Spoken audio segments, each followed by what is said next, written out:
Hello friends, आपल्या सर्वांची आवडती मालिका आनंदी या मालिकेच्या आजच्या रविवार 9 ऑगस्टच्या एपिसोडमध्ये एकानंतर एक धमाकेदार ट्विस्ट आले आहेत. फ्रेंड्स, आजचा एपिसोड खूप भारी होता. मग नेमकं घडलंय तरी काय? तर आजच्या एपिसोडमध्ये युगंधर आणि मुलांमध्ये जे काही भांडण झालंय, त्यांच्यात जी काही दरी निर्माण झाली आहे ती फक्त माझ्यामुळे झाली आहे असा आनंदीचा समज झाला. आनंदीने सगळा दोष स्वतःला दिला आणि मग चक्क घर सोडून जाण्याचा निर्णय घेतला. मध्यरात्री सगळे झोपलेले असताना आनंदी युगंधरच्या रूममध्ये गेली. युगंधरच्या पाया पडली आणि या घराच्या भल्यासाठी, तुमच्या आणि मुलांच्या भल्यासाठी मी हे घर सोडून गेलेलंच बरं असं म्हणून ती चक्क घराच्या बाहेर पडलीये. मग आता खरंच आनंदी घर सोडून जाणार का? याचे परिणाम काय होतील हे जाणून घेण्यासाठी हा व्हिडिओ शेवटपर्यंत नक्की पहा. फ्रेंड्स, आजच्या एपिसोडच्या सुरुवातीलाच विद्याधर आणि शलाका मस्त मटणावर ताव मारत असतात. तेवढ्यात माईला डायनिंग टेबलवर दारूची बाटली दिसते. माई खूप चिडते आणि विद्याधरला जाब विचारते. विद्याधर, तुझी हिंमत कशी झाली डायनिंग टेबलवर दारू ठेवून पिण्याची? हे ऐकून सगळ्यांना मोठा धक्काच बसतो. विद्याधर क्षणभर माईकडे पाहतच राहतो. आनंदी विचार करते, डायनिंग टेबलवर दारू? आणि तेवढ्यात विद्याधर म्हणतो, माई, बरं झालं, मी तर विसरलोच होतो.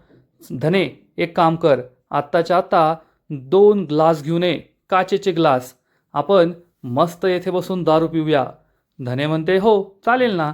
आणि मग विद्याधर तिला आठवण करून देतो, तुला आठवतंय का, एकदा तू चोरून माझ्या खोलीत दारू घेऊन येत होतीस तेव्हा त्या युगंधरने काय केलं होतं? सगळ्यांना हे आठवतं की धनश्री चोरून दारू विद्याधरच्या रूममध्ये घेऊन जात होती. तेव्हा युगंधरने तिला थांबवलं होतं आणि ही दारू जमिनीवर फेकून दिली होती आणि चांगलाच गोंधळ घातला होता.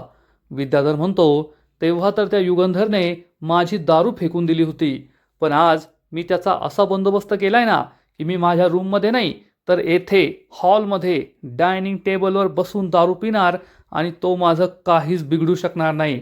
पाहूया काय करतोय तुमचा युगंधर. हे ऐकून आनंदी खूप चिडते, पण शलाका, धनश्री मात्र खुश होतात. माईबापूला खूप राग येतो आणि विद्याधर म्हणतो, माईबापू, ही दारू काय अशी तशी नाहीये, फॉरेन रिटर्न आहे, विदेशातून मागवलीये, थोडी थोडी घेता का?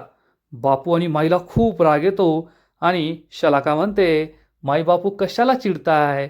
अहो, सेलिब्रेशन करायचं असलं, आनंदाचा क्षण असला की दारू प्यायची असते आणि आम्ही तेच करणार आहे. तुम्ही नका टेन्शन घेऊ. आणि तसं पण युगंधर आणि त्याची मुलं सकाळशिवाय काही रूमच्या बाहेर पडणार नाही. आपण आपला एन्जॉय करायचा, त्यांना काय कळणार आहे? विद्याधर म्हणतो, एकदम बरोबर शलाका. हे धने, जा 2 काचेचे ग्लास घेऊन ये, आम्ही आमची दारू पितो. धनश्री म्हणते, हो लगेच आणते. धनश्री ही किचनमध्ये जाणार इतक्यात आनंदी किचनच्या दारात उभी राहते. धनश्री म्हणते, हो बाजूला. तर आनंदी तिला ठणकावून सांगते, नाही धनश्रीताई, या घरात हॉलमध्ये बसून दारू पिली जाणार नाही. हे ऐकून विद्याधर, शलाका, धनश्री यांना जबर धक्का बसतो. आनंदी तिला ठणकावून सांगते, मी तुम्हाला किचनमध्ये जाऊ देणार नाही आणि ग्लास आणू देणार नाही. विद्याधर खूप चिडतो. धनश्री म्हणते, ऐकलं का, काय बोलते ही आनंदी? तुम्हाला ती हॉलमध्ये बसून दारू पिऊ देणार नाहीये. जास्तच बोलायला लागली आहे ती आता. विद्याधर आणि शलाकाला खूप राग येतो. विद्याधर रागारागाने आपल्या जागेवरून उठतो, आनंदीजवळ जातो आणि तिला जाब विचारतो, आनंदी मॅडम, आता तुम्ही मला थांबवणार का या घरात दारू पिण्यापासून? आनंदी खूप चिडते. धनश्री जसं काय तिचा नवरा काय खूप मोठं कार्यच करतोय असं अभिमानाने त्याच्याकडे पाहत असते आणि विद्याधर तिला ठणकावून सांगतो, तुझी लायकी काय या घरात मला दारू पिण्यापासून थांबवण्याची? आनंदी चिडून म्हणते, मालक साहेबांनी या घरात जे नियम घालून दिले आहेत ते नियम पाळले गेलेच पाहिजेत. या घरात तुम्हाला दारू पिता येणार नाही, हे लक्षात ठेवा. शलाका, धनश्री, विद्याधर खूप चिडतात. आनंदी सांगते, मी तुम्हाला थांबवणार, मी तुम्हाला या घरात दारू पिऊ देणार नाही. विद्याधर म्हणतो, अरे हट, या घरात माझ्या रूममध्ये बसून मी दारू पितो, काय केलंस तू? काय करू शकली नाही ना, मग आता काय बोलतेस? आनंदी म्हणते, तुम्ही तुमच्या रूममध्ये काय करता त्याच्याशी मला काही देणं घेणं नाहीये. परंतु हॉलमध्ये मी तुम्हाला दारू पिऊ देणार नाही, कारण येथे जवळच मंदिर आहे, शलाकाताईंचा फोटो आहे आणि अशा पवित्र ठिकाणी तुम्ही दारू पिऊ शकत नाही. मालक साहेबांनी जो नियम घालून दिलाय तो तुम्हाला पाळावाच लागेल. आनंदी खूप बोलतीये, त्यामुळे विद्याधर चिडून म्हणतो, अरे काय मालक साहेब, काय मालक साहेबाचं कौतुक सांगतेस तू? काय करणार आहे तुझा मालक साहेब? मी त्याच्या समोर दारू पिणार, तू काही करू शकत नाही. आणि तुझ्या मालक साहेबांनी तुला रूममधून हाकलून दिलं, तुझी मुलं तुला आई मानत नाही आणि कसलं ग तू त्यांचे नियम सांगतेस? लायकी आहे का तुझी? या घराच्या मोलकरणींना तुझ्यापेक्षा जास्त इज्जत आहे, तुला त्यांच्यापेक्षा कमी लायकी या घरात, कळलं का तुला? आनंदी म्हणते, नसेल मला किंमत, मालक साहेबांनी मला हाकलून दिलं असेल, मुलं माझा आदर करत नसतील, याचा अर्थ मी तुम्हाला तुमची मनमानी या घरात करू देईल असं होत नाही. तुम्ही या घरात दारू पिऊ शकत नाही. माई चिडून म्हणते, विद्याधर, आनंदी एकदम बरोबर बोलतीये, या घरात दारू प्यायची नाही. बापू म्हणतात, हो विद्याधर, वाघ हा जखमी झाला याचा अर्थ तुमच्यासारखे लांडगे लगेच बाहेरून नाचायला लागतात हे खपून घेतलं जाणार नाही. शलाका आणि विद्याधरला खूप राग येतो. शलाका चिडून म्हणते, ओ बापू, काही पण बोलू नका. तेवढ्यात आनंदी म्हणते, विद्याधर सर, तुमच्यात एवढी हिंमत असेल ना तर मालक साहेबांसमोर दारू पिऊन दाखवा. विद्याधरला खूप राग येतो. विद्याधर ओढून म्हणतो, ए आनंदी, माझी हिंमत काढतेस का तू? तुला माझी हिंमत पाहिजे ना? थांब, आज मी तुला माझी हिंमत दाखवतोच. आनंदी, बापू, माई खूप घाबरतात. विद्याधर डायनिंग टेबलजवळ येतो. तेथे दारूची बाटली ठेवलेली असते. ही दारूची बाटली तो घेतो. त्यामुळे माई चिडून म्हणते, विद्याधर, असं करू नकोस. पण विद्याधर ही दारूची बाटली तोंडाला लावणार, दारू पिणार, इतक्यात तो थांबतो. विद्याधर का थांबलाय हे कोणालाच कळत नाही. तेवढ्यात विद्याधर म्हणतो, थांबा, मला आहे ना याच्यापेक्षा भारी आयडिया सुचलीये. आनंदी, तू मला दारू पिण्यापासून थांबवते ना? थांब, आता मी काय करतो ते पाहतच राहा. माई बापू, तुम्हाला मी अजून भारी तमाशा दाखवतो. असं म्हणून विद्याधर चक्क आनंदीजवळ येतो. धनश्री विचारते, अहो हे काय करताय तुम्ही? विद्याधर म्हणतो, धने, हो मागे. धनश्री मागे जाते आणि विद्याधर आनंदीजवळ येतो. माई खूप घाबरते. धनश्री आणि शलाकाला सुद्धा कळत नाही की आता विद्याधर काय करणार आहे. आणि विद्याधर आनंदीला म्हणतो, तुला माझी हिंमत पाहायची ना? आणि तो चक्क आनंदीच्या डोक्यावर ही दारूची बाटली पकडतो. आता आनंदीला काही दिसत नाही, त्यामुळे तिला हे कळत नाही. शलाका, धनश्री, छाया, माई, बापू सगळ्यांना जबर धक्का बसतो. माई म्हणते, थांब विद्याधर, असं पाप करू नको. आणि विद्याधर चक्क आनंदीच्या डोक्यावर ही दारू ओततो. आनंदीला दारूने आंघोळच घालतो. माई आणि बापू खूप चिडतात. आनंदी बिचारी रडत रडत सगळं सहन करून घेते. शलाका, धनश्री यांना सुद्धा आश्चर्याचा धक्का बसलेला असतो की विद्याधर हे काय करतोय. आणि विद्याधर चक्क आनंदीच्या डोक्यावर ही दारू ओतत असतो. आनंदीला दारूने आंघोळ घालत असतो. आणि बिचारी आनंदी हे सगळं सहन करत असते. माई, बापू ओरडतात, विद्याधर हे काय करतोय? असं करू नको. शलाका निर्लज्जासारखी हसत असते.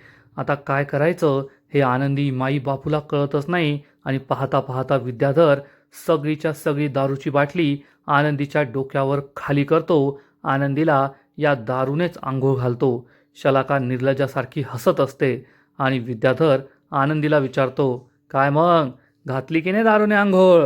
काय म्हणत होतीस? हे मालक साहेबांचं घर आहे, मालक साहेबांचे नियम आहे, घरात बसून दारू प्यायची नाही.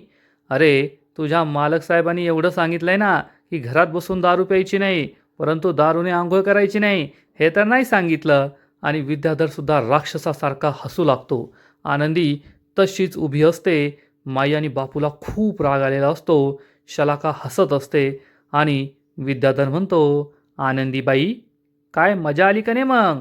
मला आहे ना आज पहिल्यांदाच न पिता एवढी चढली आहे ना. असं म्हणून विद्याधर आनंदीकडे घाणेरड्या नजरेने पाहतो आणि पुन्हा एकदा राक्षसासारखा हसू लागतो. बिचारी आनंदी तशीच उभी राहते.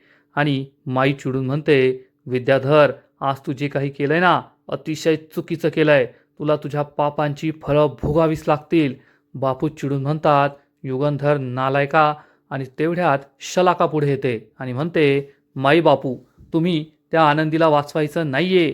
तुम्हाला कळत कसं नाही? त्या आनंदीमुळे तुमच्या सख्ख्या पोटच्या मुलीच्या समिधाच्या मुलांना किती त्रास झाला आहे, त्यांच्या बापामध्ये आणि मुलांमध्ये किती भांडणं होत आहे, हे सगळं फक्त या आनंदीमुळे. आणि मी तुमच्या पोटची मुलगी आहे हे सुद्धा विसरू नका. माई खूप चिडते आणि म्हणते, ते तर मी कधीच विसरू शकत नाही. उलट तू माझी पोटची मुलगी आहे याची लाज वाटते मला. कोठे ती समिधा आणि कोठे तू, निर्लज्ज नालायक कुठली.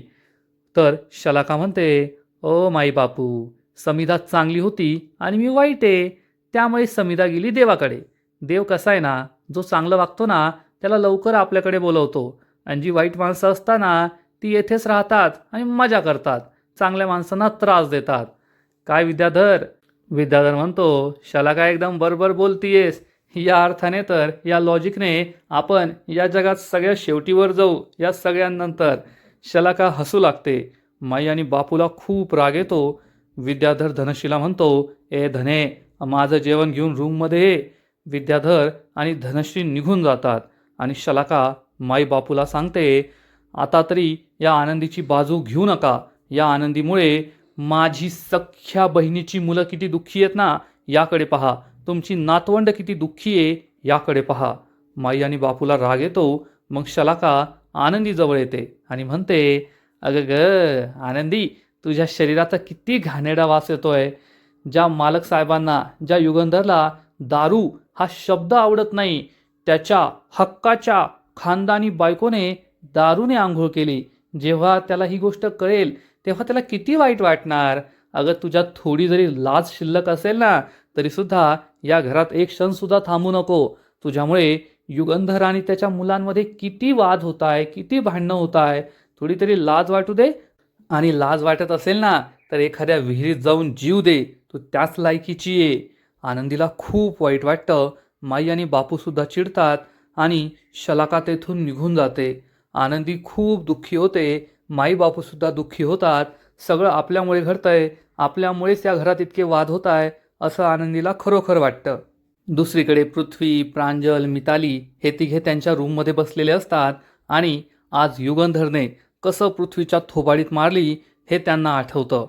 प्रांजल हा फक्त कॉफी कॉफी कॉफीच पित असतो. पृथ्वी हे पाहतो आणि म्हणतो, प्रांजल, किती कॉफी पिणारे? बस कर आता. रात्रीचे 2 वाजलेत. तुम्ही दोघे शांत व्हा आणि झोपा. कसलाही विचार करू नका. प्रांजल चिडून म्हणतो, दादा, मला खूप त्रास होतोय. अरे, त्या माणसाने आज आपल्यावर हात उचलला. आज आपल्यापेक्षा त्याला ती आनंदी महत्त्वाची झाली आणि तू मला म्हणतोय झोपा. कसा शांत होऊ मी? कसा झोपू? मला खूप त्रास होतोय. मला हे सगळं सहनच होत नाहीये. मितालीसुद्धा म्हणते, आपण त्यांच्यावर किती प्रेम केलं. एक बाप म्हणून त्यांना किती आदर दिला. आपण त्यांना आपला देव मानायचो आणि आज त्याच माणसाने आपल्या आईला विसरून या आनंदीसाठी चक्क आपल्यावर हात उचलला. आपल्याशी तो एवढा वाईट वागला. मला ना असं वाटतंय की आत्ताच्या आत्ता जावं आणि त्या आनंदीला. पृथ्वी म्हणतो, मिताली, शांत हो. इतका रागराग करून काय फायदा आहे? आणि करू दे ना, त्या आनंदीला जे काही करायचं ते करू दे. आपल्या वडिलांच्या मनात आपल्याविषयी जेवढं विष कालवायचंय ना, तेवढं कालवू दे. पण मी तिला सोडणार नाहीये. तेवढ्यात प्रांजल आकांत करू लागतो, रडू लागतो आणि म्हणतो, अरे, मला खूप त्रास होतोय, खूप त्रास होतोय. रोज रात्री या घरात झोपल्यावर मला असं वाटतं की माझ्या छातीवर कुणीतरी मोठं ओझं ठेवलंय. नाही मला शांत झोप येत, नाही मी शांत होते. आणि प्रांजलचा हा आरडाओरडा ऐकून मिताली, पृथ्वीला खूप टेन्शन येतं. सगळे डोक्याला हात लावून बसतात. आणि इकडे युगंधरची सुद्धा अवस्था काही वेगळी नसते. युगंधर त्याच्या रूममध्ये असतो आणि आज काय काय घडलं हे सगळं त्याला आठवत असतं. युगंधरला आठवतं की पृथ्वीने आनंदीला घटस्फोट दे म्हणून घटस्फोटाचे पेपर्स माझ्यासमोर ठेवले. जर तुम्ही नाईलाजाने तिच्याशी लग्न केलंय तर तिला घटस्फोट द्या आणि सिद्ध करा. तुम्हाला तुमची मुलं जास्त महत्त्वाची आहे. या आनंदीशी तुमचा काही संबंध नाहीये. हे सगळं युगंधरला आठवतं. पृथ्वी म्हणाला होता की तुम्हाला एक निवडावं लागेल, एक तर आम्ही किंवा ही आनंदी. पृथ्वीचं हे वागणं बोलणं आठवून युगंधर खूप दुःखी होतो. आरशासमोर जाऊन उभा राहतो आणि स्वतःचा चेहरा आरशात पाहताच त्याला पुन्हा आठवतं की विद्याधर काय म्हणाला होता. या माणसाने सोयीस्करपणे तुमच्या आईचा विसर पाडलाय आणि त्या आनंदीवर भाळलाय. मग पृथ्वी काय बोलला हे सगळं आठवून युगंधर आणखीन दुःखी होतो आणि खुर्चीवर बसतो. डोकं तेथे ठेवून या सगळ्या गोष्टींचा विचार करत असतो. आणि इकडे आनंदी ही सुद्धा किचनमध्ये तशीच बसलेली असते. छाया तिच्याजवळ येते आणि म्हणते, आनंदीताई, किती वेळ तुम्ही अजून अशाच येथे बसून राहणार आहात? खूप उशीर झालाय, चला आराम करायला या. परंतु आनंदी त्यासाठी नकार देते आणि म्हणते, छायाताई, तुम्ही जाऊन पहा, मालक साहेब आणि मुलांना काही पाणी वगैरे हवंय का? काही हवं असेल तर देऊन या. छाया म्हणते, आनंदीताई, आता तुम्ही स्वतःचा विचार करा, त्यांचा विचार करू नका. आनंदी म्हणते, नाही छायाताई, ते खूप दुःखी आहेत, तुम्ही जाऊन पहा, त्यांना काही हवंय का? छायाचा नाईलाज होतो आणि छाया तेथून जाते. एवढं होऊन सुद्धा आनंदीला युगंधर आणि मुलांचीच काळजी असते. छाया ही मुलांच्या रूमजवळ येऊन पाहते तर सगळी मुलं तशीच बसली आहे डोक्याला हात लावून, हे तिला दिसतं. मग छाया युगंधरच्या रूमजवळ येते तर युगंधरसुद्धा खुर्चीवर बसून विचार करत बसलाय हे तिला दिसतं आणि तिला खूप वाईट वाटतं. तेवढ्यात छायाला युगंधरच्या रूमबाहेर त्याचा मोबाईल पडलेला दिसतो. ती हा मोबाईल उचलते आणि युगंधरला न देता आनंदीजवळ हा मोबाईल घेऊन येते. आनंदी विचारते, काय झालं छायाताई, सगळं ठीक तर आहे ना? छाया सांगते, नाही आनंदीताई, काहीच ठीक नाहीये, सगळं उद्ध्वस्त झालंय. त्या शलाका आणि विद्याधरमुळे संपूर्ण घराचं वाटोळं झालंय. युगंधर साहेब आणि मुलं कुणीच झोपलेलं नाहीये, सगळे खूप दुःखी आहेत, त्यांच्या डोळ्याला डोळा लागलेला नाहीये. हे ऐकून आनंदीला खूप वाईट वाटतं. छाया सांगते, मालक साहेबांचा मोबाईल मला सापडलाय, त्यांच्या रूम बाहेर पडलेला होता. आनंदी म्हणते, द्या तो फोन मला. छाया विचारते, पण तुम्ही या फोनचं काय करणार? मी मालक साहेबांना देते ना. आनंदी म्हणते, नाही, आता या फोनची जास्त गरज मालक साहेबांपेक्षा मला आहे. आणि छाया आनंदीला हा फोन देते. विचारते, आनंदीताई, तुम्ही या फोनचं काय करणार आहात? पण आनंदी काहीच उत्तर देत नाही आणि कसला तरी विचार करते. थोड्या वेळानंतर आनंदी हॉलमध्ये असलेल्या शलाकाच्या फोटोसमोर येते आणि शलाकासमोर हात जोडून म्हणते, शलाकाताई, आज मी तुमच्यासमोर हात जोडून उभी आहे, कारण मी तुम्हाला दिलेलं वचन मी नाही पूर्ण करू शकले. मी तुम्हाला वचन दिलं होतं की मी मालक साहेब आणि मुलांना एकत्र आणेल, मुलांच्या मनात मालक साहेबांबद्दल जी अढी आहे ती दूर करेल, मुलांना पुन्हा एकदा मालक साहेबांचा चांगला चेहरा दाखवेल, त्यांच्या मनात मालक साहेबांबद्दल आदर निर्माण करेल. परंतु मी हे करण्यात अपयशी ठरले आहे. आज माझ्यामुळे मालक साहेब आणि मुलांमध्ये खूप भांडण झालं. मालक साहेबांनी पृथ्वीच्या थोबाडीत मारली, सगळ्यांसमोर त्याचा अपमान केला आणि मी तो नाही थांबू शकले. या सगळ्यासाठी मी स्वतः कारणीभूत आहे आणि माझ्यामुळे या घरात वाद होत आहे. माझ्यामुळे या घरात सगळे दुःखी आहेत हे मला कळून चुकलं आहे आणि मी सपशेल अपयशी ठरले आहे तुम्हाला दिलेलं वचन पूर्ण करण्यात. त्यामुळे आता मी एक निर्णय घेतला आहे आणि आजचा एपिसोड येथेच संपतो. फ्रेंड्स, आनंदी मालिकेचा आजचा एपिसोड खरंच खूप दुःखद होता. विद्याधरने लिमिट क्रॉस केली आहे. चक्क आनंदीला दारूने आंघोळ घातली, परंतु त्याला थांबवण्यासाठी तेथे कुणीच नव्हतं आणि ही गोष्ट कोणालाच कळणार नाही. त्यामुळे विद्याधरचं हे पापसुद्धा झाकलं जाईल एवढं मात्र नक्की. आणि मग आनंदीने सगळा दोष स्वतःलाच दिला की ज्या घरात जे काही चुकीचं होतं आहे, युगंधर आणि मुलांमध्ये जे भांडण झालं, गैरसमज झाला आहे, तो फक्त माझ्यामुळे, मी त्यासाठी कारणीभूत आहे. आणि आनंदीने सगळा दोष स्वतःला दिला आहे आणि एक मोठा निर्णयसुद्धा घेतला आहे. मग आता आनंदी पुढे काय करणार, काय असेल तिचा हा निर्णय, हे पाहणं इंटरेस्टिंग आहे. तर फ्रेंड्स, आनंदी मालिकेचा आजचा एपिसोड तर भारी होता, पण पुढील एपिसोड आणखीन भारी असणारे, आणखीन मोठा ट्विस्ट या मालिकेत येणारे. मग नेमकं घडणार तरी काय? तर या मालिकेच्या पुढील एपिसोडमध्ये आपण पाहू की आनंदी चक्क घर सोडून जाण्याचा निर्णय घेईल. जोपर्यंत मी हे घर सोडून जाणार नाही तोपर्यंत मालक साहेब आणि मुलांमधील वाद मिटणार नाही असं तिला वाटेल. आनंदी मध्यरात्री युगंधर झोपी गेल्यानंतर युगंधरच्या रूममध्ये येईल. युगंधर झोपलेला असेल. आनंदी म्हणेल, मालक साहेब, मला माफ करा, मी अर्ध्यावरच पळून जातीये, परंतु ही लढाई मी नाही जिंकू शकत, या लढाईत मी नाही लढू शकत. त्यामुळे आता एकच मार्ग आहे, जेव्हा मी हे घर सोडून जाईल तेव्हाच मुलांचा विश्वास बसेल की आपल्यामध्ये नवरा बायकोचं नातं नाही आहे, आपलं एकमेकांवर प्रेम नाही आहे आणि तुमचं प्रेम अजूनही समिधा मॅडमवरच आहे. म्हणूनच मी हे घर सोडून जाण्याचा निर्णय घेतला आहे.